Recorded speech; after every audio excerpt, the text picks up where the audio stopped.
Today we're going to look at Google Slides. So once you are logged into Google, you can get to Google Slides multiple ways. One way is to go to your waffle and come down here to Slides. If you go in through this way, you'll be able to access the template gallery. So they have several templates of Google Slides that you can use. So if I were to click here, you have a better view of what they have to offer.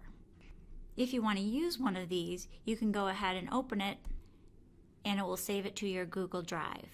You can tweak it however you'd like, but it gives you a nice starting point. Another way to get to Google Slides is if you go to your waffle, and if you're already in your Drive, you can come over here to the New button and click Google Slides. So we're going to get started. Here's where you would put the title. So I'm going to call this my sample slides. Over here to the right, there are different themes you can pick, sort of like the templates that I showed earlier, but these are more of designs that you can choose from. I'm just going to stick with the plain, and I'm going to get started. Here's my slide, and this section down here is where I can add notes if I wanted to. So if I'm doing a presentation and I wanted to have some notes available to me, I could print out my presentation and use these notes. So to get started, I'm going to click into this box and I'm just going to type the title and the subtitle, and those are just basic text boxes. Now if I want to add more slides, I'm going to come over here to the left where it says New Slide. If I click on the little arrow next to the plus sign, it again gives me some templates or some design formats I could use. If not, and I just click the plus sign, it's going to bring up the next slide. If I don't want to see the themes, I can close that. It gives me a little more room to see my slide. And let's just say that I didn't want this text box.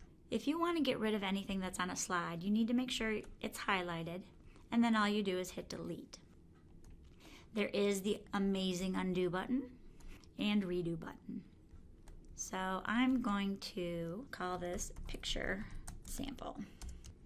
And I'm going to get rid of this text box. A beautiful feature that both Google Docs and Google Slides have is this Explore button at the bottom.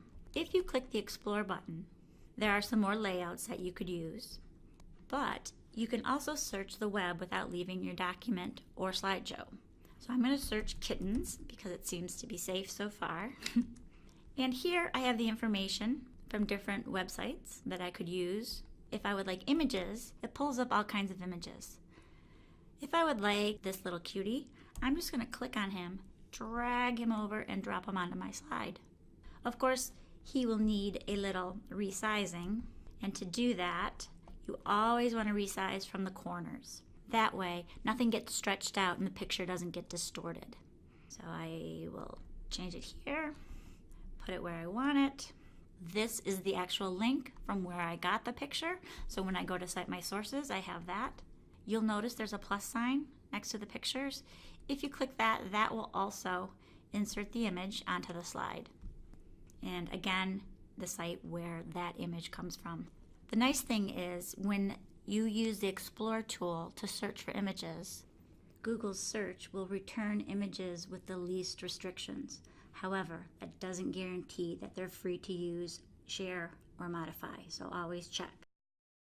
And now I'm ready for a new slide.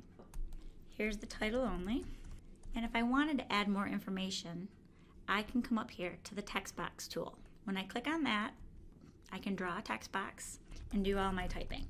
Just like a Google Doc, I can go in and I can change the font, the size, and these three little dots that look like a caterpillar give me some more options. So we've added an image, we've added some text.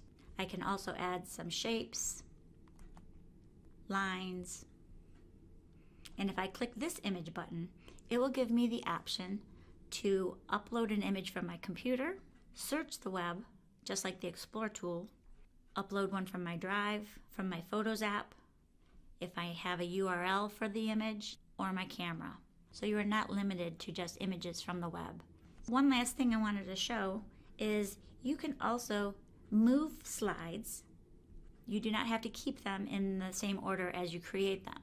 So all I need to do is click on the slide I want to move and drag it to the location and drop it. Slides is very similar to PowerPoint. They have very similar features. I hope this helps you get started with Google Slides. Thanks!